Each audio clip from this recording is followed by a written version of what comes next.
लीना का शरीर बुरी तरह से कांप रहा था और आंखों से आंसू बह रहे थे।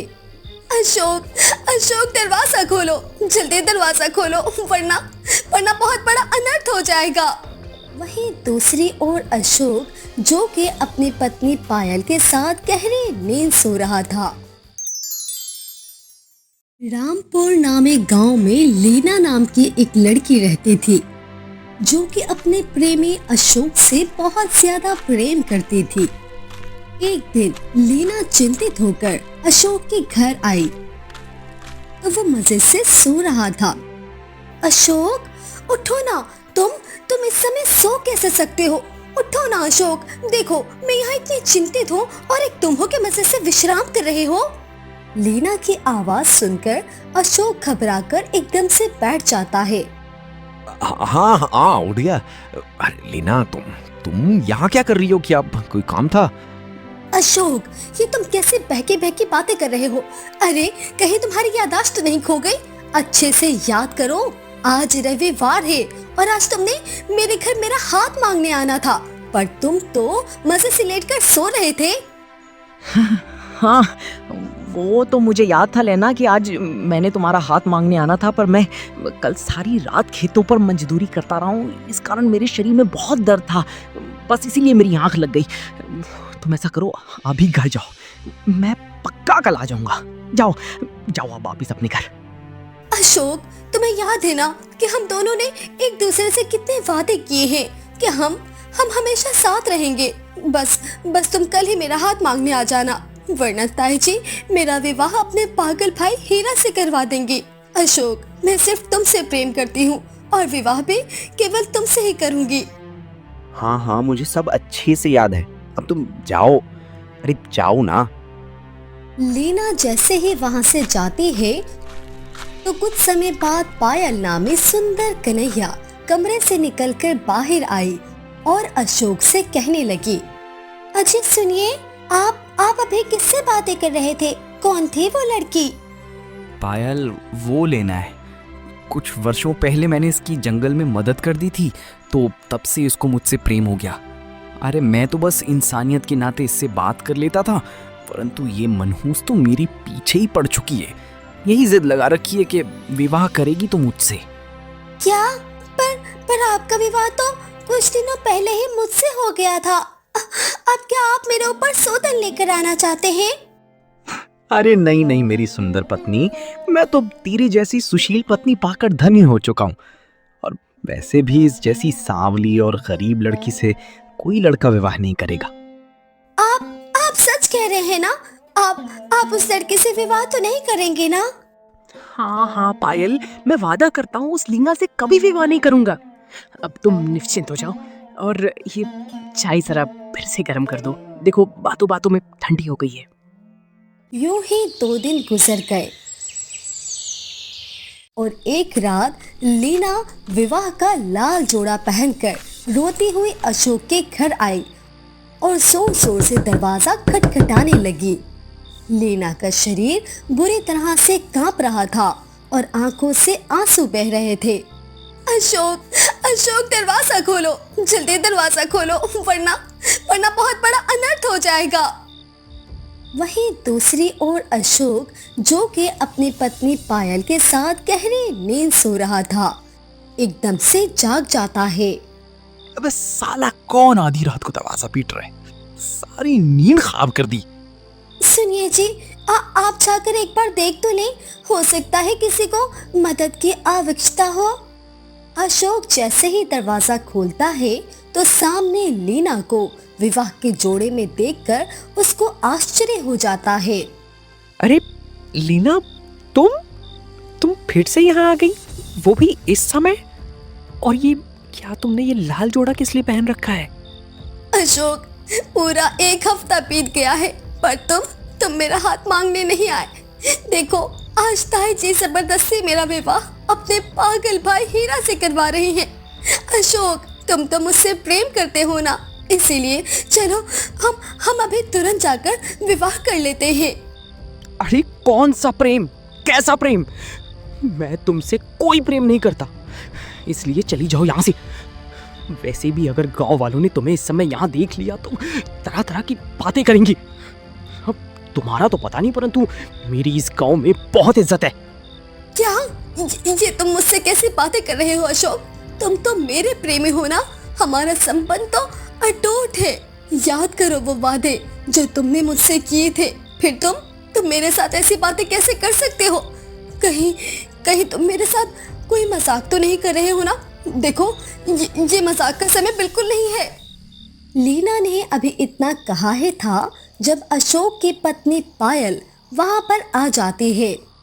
मेरे पति अशोक तुमसे कोई मजाक नहीं कर रहे लीना, वो जो भी कह रहे हैं एकदम सत्य है, इसीलिए तुम यहाँ से चली जाओ। तुम्हारी पत्नी? नहीं, ये नहीं हो सकता। अशोक तुम तो मेरे थे ना, फिर ये लड़की क्या बोल रही है और ये तुम्हारे घर में क्या कर रही है? बोलो ना अशोक, चुप क्यों हो? कह दो कि ये सब झूठ है। पायल एकदम ठीक कह रही है लीना, ये ही मेरी धर्म पत्नी है। 1 महीने पहले ही हमारा विवाह हुआ था। अब तुम्हें तुम्हारे प्रश्नों के उत्तर मिल गए हैं, इसलिए चुपचाप चली जाओ यहाँ से। नहीं अशोक, ऐसा मत करो, मैं तुम्हारे आगे हाथ जोड़ती हूँ। तुम मेरे साथ ऐसा कैसे कर सकते हो? तुमने तो मुझसे विवाह करना था ना, फिर ये पायल हमारे बीच में कहाँ से आ गई? अरे कोई पागल ही होगा जो तुम जैसी सांवली और गरीब लड़की से विवाह करेगा। बल्कि तुम ऐसा करो, इस पागल हीरा से ही विवाह कर लो, क्योंकि इसके अलावा तो कोई मनुष्य तुम जैसी लड़की से विवाह नहीं करने वाला। अशोक नहीं, ऐसा मत कहो, मैं विनती करती हूँ तुमसे, मेरे साथ इतना बुरा व्यवहार मत करो। मैं इतनी रात को अब कहाँ जाऊंगी? घर वापस गई तो ताई जी मेरा विवाह कर देंगे। अब मेरे पास दूसरा कोई चारा नहीं बचा। सुनिए जी, आपकी प्रेमिका तो बहुत ही ढीठ हड्डी से बनी है।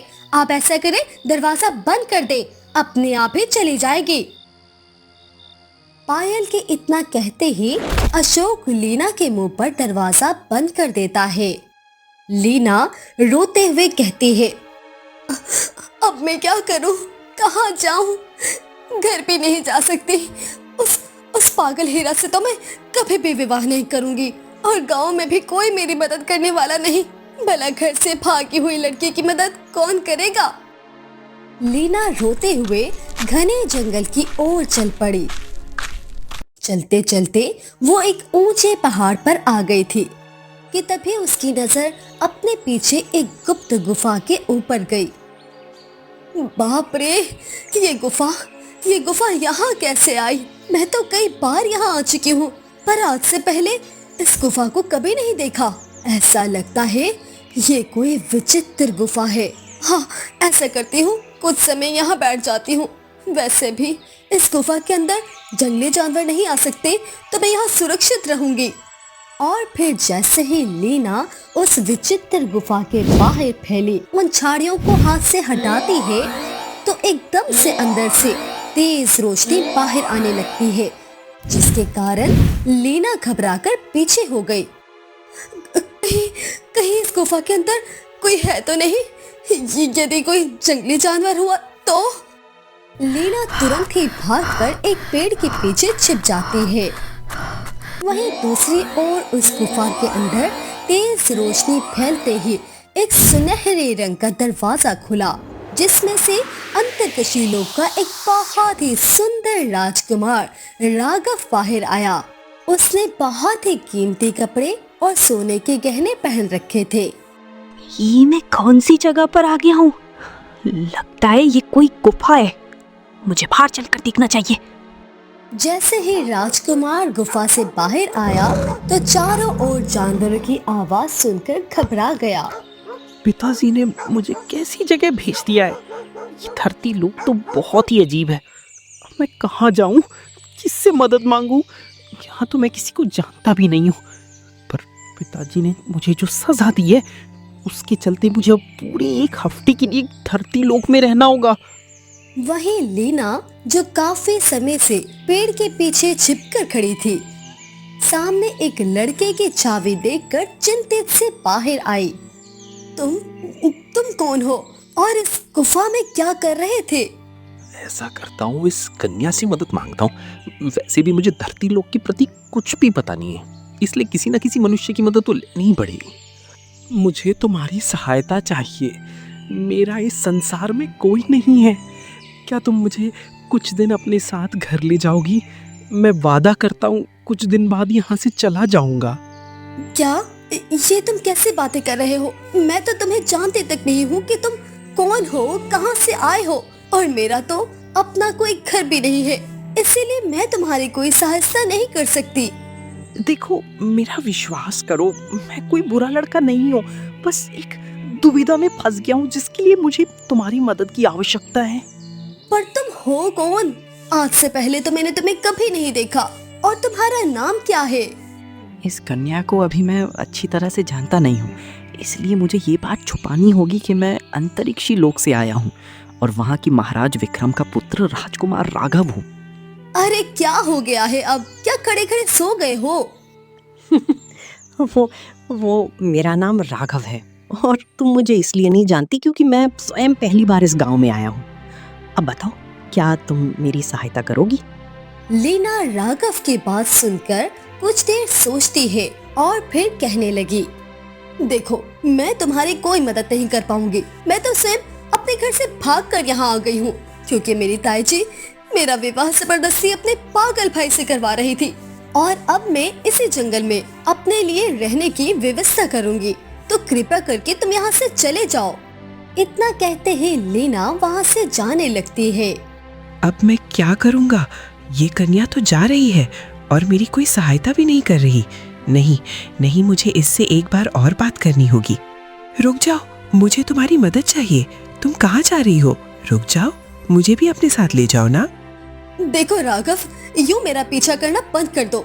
यदि गांव में किसी को भी पता चला कि मैं एक अनजान लड़के के साथ घूम रही हूँ, तो सब मुझे धक्के देकर इस जंगल से भी निकाल देंगे। इसीलिए तुम किसी और से मदद मांग लो और कृपया करके मेरा पीछा छोड़ दो। लीना ये कहकर वहाँ से चली जाती है। ये क्या? वो मुझे छोड़कर चली गई। अब मैं क्या करूं? मुझे कुछ समझ नहीं आ रहा।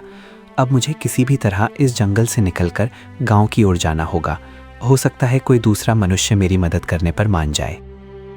राजकुमार राघव जैसे तैसे आगे बढ़ता है, तभी सड़क पर चलते दो चोरों की नजर राजकुमार राघव पर पड़ती है, जिसने बहुत ही महंगे कपड़े और गहने पहन रखे थे। बाप रे बाप, वो सामने देख राजू, इस लड़के के कपड़े कितने महंगे हैं। हाँ ना यार, जरा इस लड़के के गले का हार तो देख। अगर वो हार हमारे हाथ लग गया तो हमारा जीवन तो स्वर्ग बन जाएगा। एकदम ठीक कह रहा है तू। मुझे ये लड़का कोई साधारण लड़का नहीं लगता। ऐसा लगता है जैसे किसी राज्य का राजकुमार हो जो रास्ता भूलकर यहाँ इस गांव की ओर आ गया है। हाँ, तो फिर मेरा मुंह क्या देख रहा है मनहूस? चल कर उससे सारे गहने लूट लेते हैं। चल आजा ना। फिर वो दोनों चोर राजकुमार राघव की ओर चलने लगते हैं। तभी राजकुमार राघव की नजर उन दोनों चोरों पर पड़ती है। ये दोनों तो चोर दिखाई दे रहे हैं, पर ये मेरी तरफ क्यों आ रहे हैं? मुझे कुछ अच्छा महसूस नहीं हो रहा। अगर इन्होंने मुझसे मेरे शाही गहने चोरी कर लिए तो मैं पिताजी को क्या उत्तर दूंगा? मुझे तुरंत भागना चाहिए। मुझे इनके हाथ से निकलना ही होगा। राघव वहाँ से भागने लगता है। अरे देख तो, ये छोकरा तो भाग रहा है। हाँ, राजू तो ठीक कह रहा है, पर हम इसे इतनी आसानी से भागने नहीं देंगे। हमें इसे पकड़ना ही होगा, वरना हमारे हाथ से इतना ढेर सारा सोना चला जाएगा। राघव भागते भागते झाड़ियों में छिप जाता है। लगता है वो ससुरा कहीं छुप गया है, अब हमें दिखाई भी नहीं दे रहा। चिंता मत करो, वो यहीं कहीं होगा।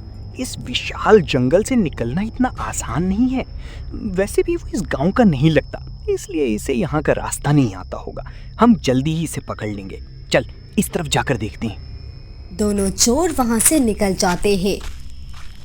तभी राघव झाड़ियों से बाहर आता है। बाल बच गया आज तो, वरना ये दोनों पता नहीं आज मेरे साथ क्या करते हैं। अब मैं क्या करूं, मुझे कुछ समझ नहीं आ रहा। ये दोनों तो चोर हैं, यदि इन्होंने मुझसे मेरा ये शाही हार छीन लिया तो मैं इस गुफा के गुप्त द्वार से वापस नहीं लौट पाऊंगा और पिताजी मुझे इस अपराध पर कभी क्षमा नहीं करेंगे।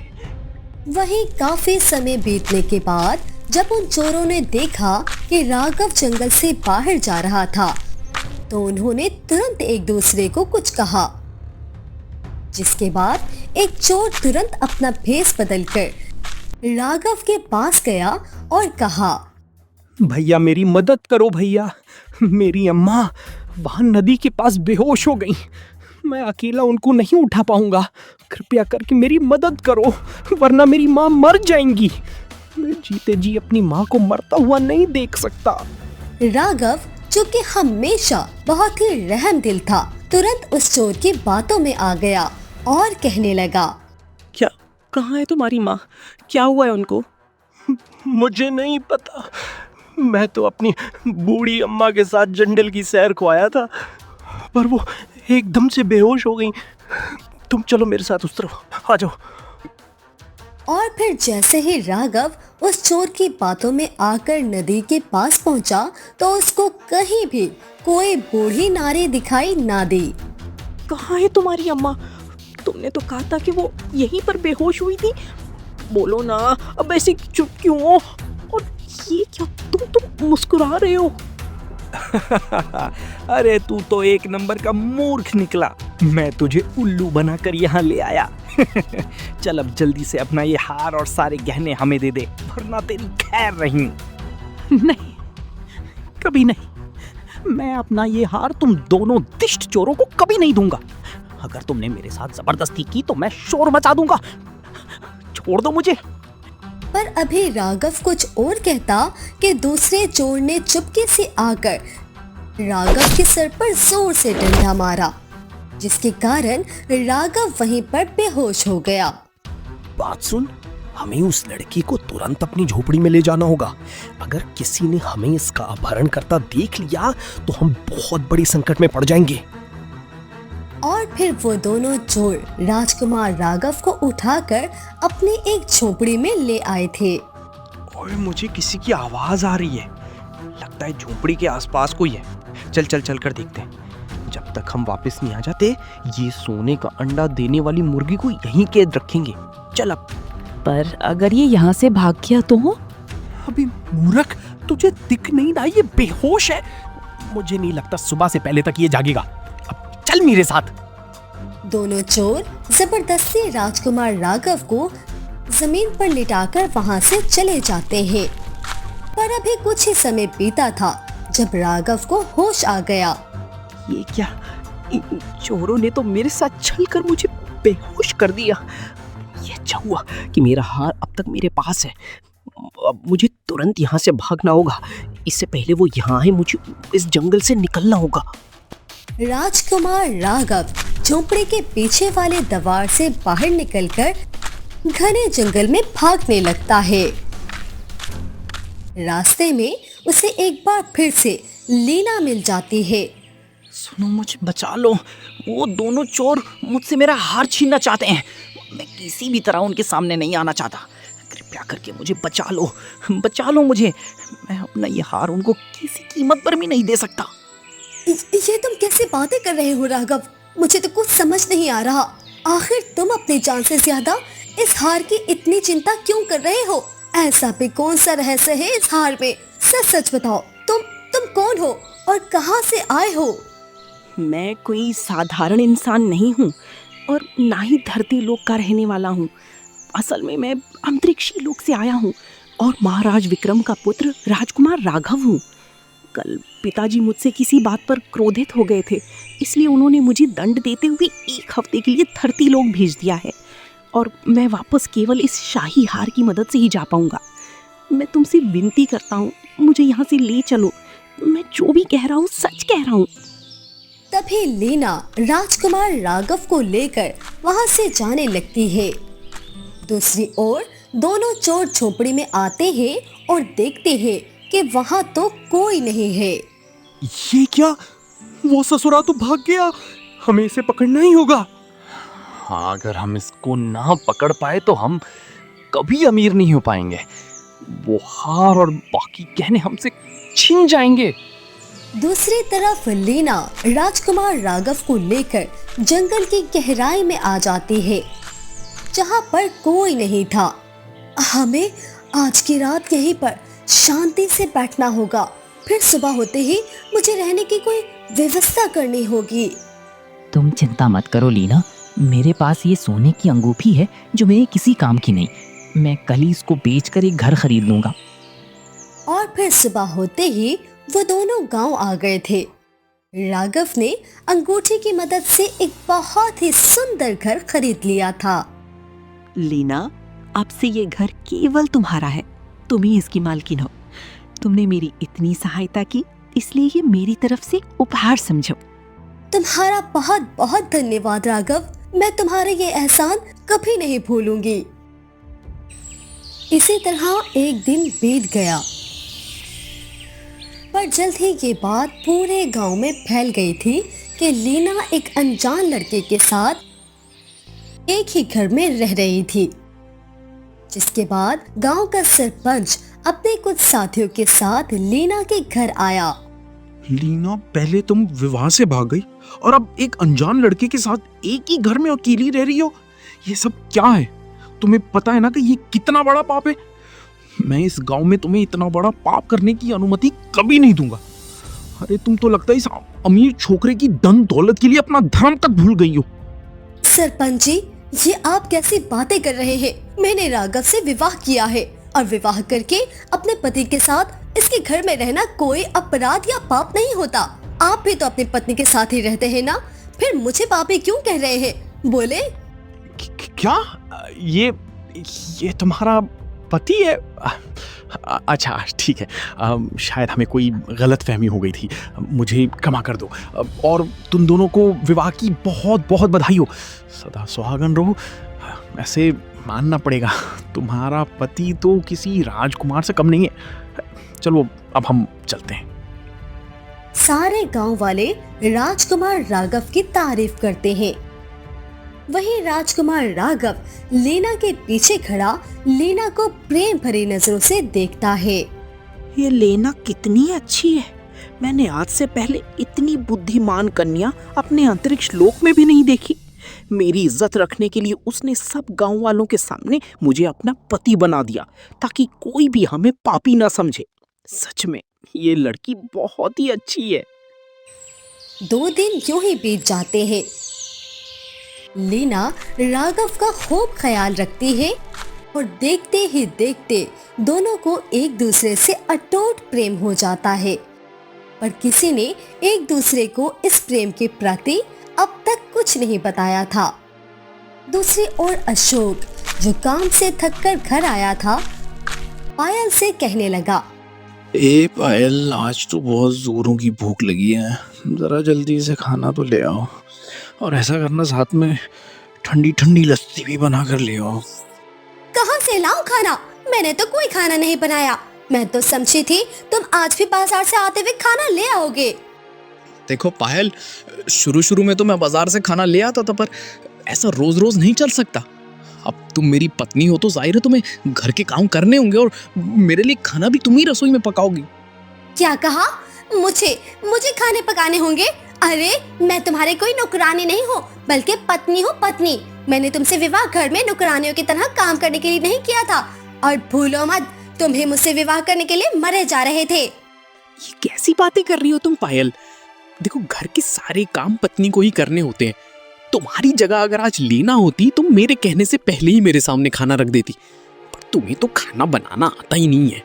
अच्छा, अगर तुम्हें उस कलमुही लीना की इतनी ही याद सता रही है तो उसी से विवाह कर लेते हैं ना। मेरा जीवन क्यों नर्क बना दिया। पता नहीं कौन सा मनहूस समय था जब मैंने तुम जैसे गरीब व्यक्ति से विवाह कर लिया।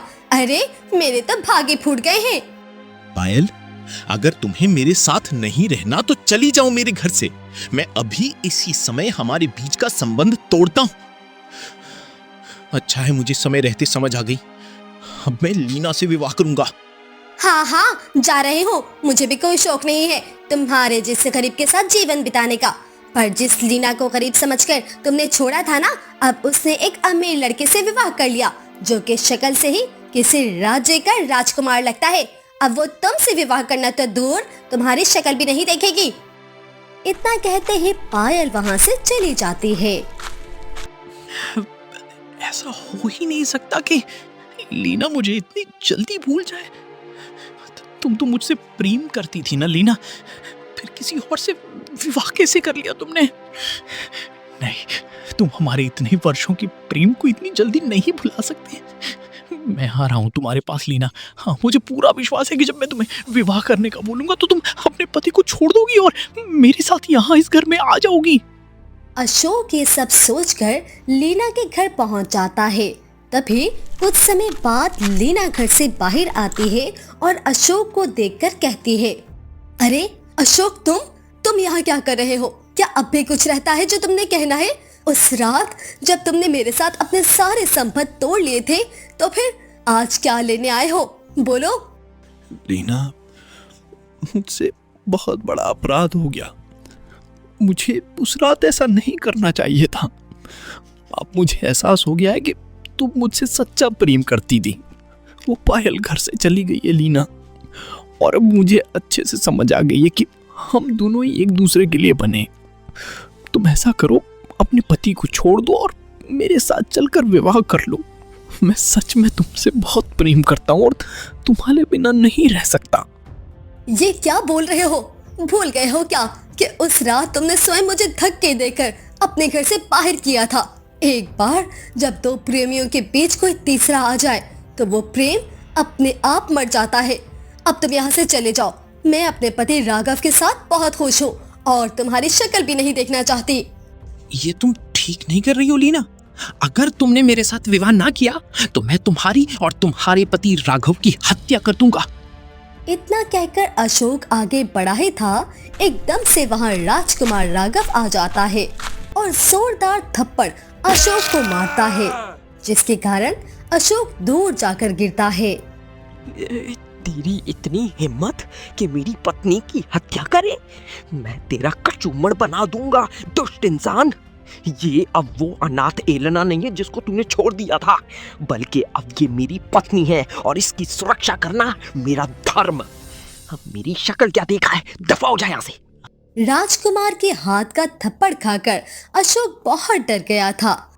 वो तुरंत डरते हुए वहां से भाग गया। इसके बाद राघव लीना का हाथ पकड़कर घर के अंदर चला जाता है।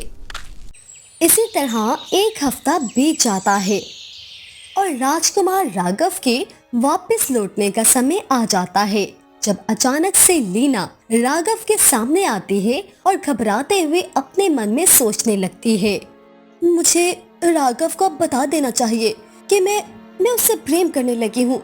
क्या पता वो मेरा प्रेम देखकर यही रुक जाए। पर अभी लीना कुछ बोलती कि इससे पहले ही राघव ने कहा, लीना, तुम्हारा बहुत बहुत धन्यवाद। तुमने मेरी इतनी मदद की। अगर आज तुम ना होती तो मैं कभी वापस अंतरिक्षी लोक ना लौट पाता। मैं हमेशा तुम्हारा आभारी रहूंगा। अब चलो, अब मैं चलता हूँ। आशा करता हूँ कि तुम हमेशा खुश रहोगी। क्या? पर अब तो तुम्हारा हार तुम्हारे पास है ना, तो तुम जब चाहे वापस लौट सकते हो। इतने भी क्या जल्दी है? नहीं लेना, अगर मैं कुछ पल और यहाँ रहा तो कभी तुमसे दूर नहीं जा पाऊंगा। मुझे पता है कि हम कभी एक नहीं हो सकते। तुम भला एक अंतरिक्षी लोक के व्यक्ति से प्रेम क्यों करोगी? इसलिए मैं तुम्हारे प्रति अपने प्रेम को दिल में हमेशा के लिए छुपा लूंगा। राजकुमार राघव बिना लीना को आतिथ्य दिए वहां से चला जाता है।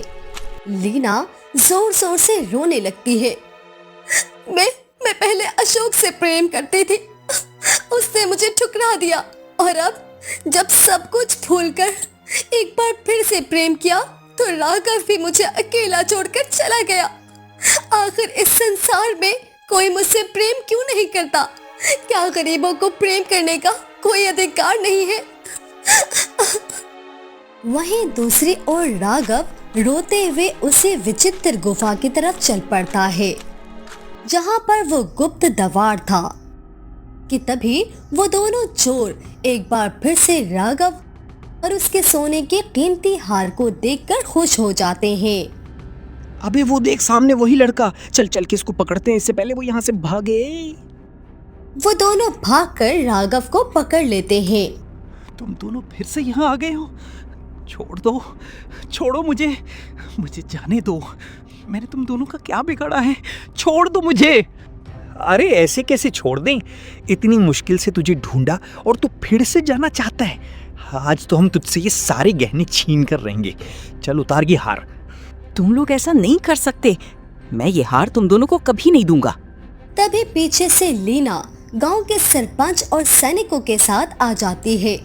सरपंच जी, यही है वो दोनों चोर जो पहले भी मेरे पति के पीछे पड़े थे। देखिए, अभी भी ये इनका हार चोरी करना चाहते हैं।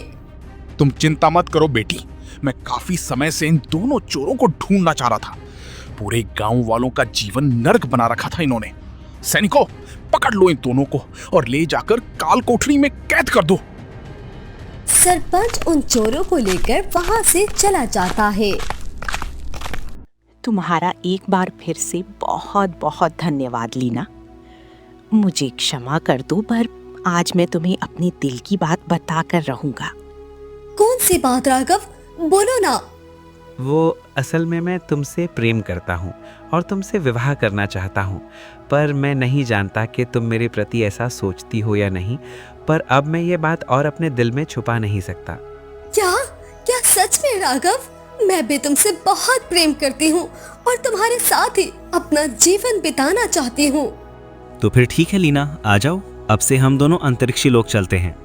तुम वहाँ मेरी रानी बनकर रहना। और फिर राजकुमार राघव लीना को लेकर अपने साथ अंतरिक्षी लोक चला जाता है।